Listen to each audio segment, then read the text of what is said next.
Повторно се вози без возачка со забрана и во пиена состојба. Само вчера полицијата привела 13 лица на ниво на државата, меѓу нив и возачи од Свети Николи и Кочани, кои возеле без возачка и со активна забрана.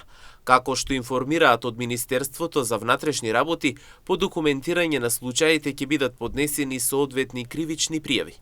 Во текот на изминатото деноноќие на целата територија на државата, полициските службеници лишија од слобода 13 возачи за безобзирно управување возило.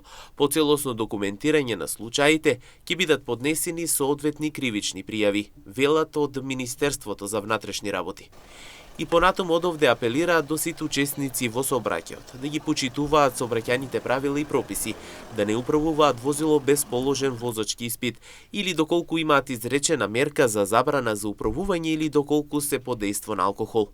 И сите заеднички да допринесат за побезбеден сообраќај.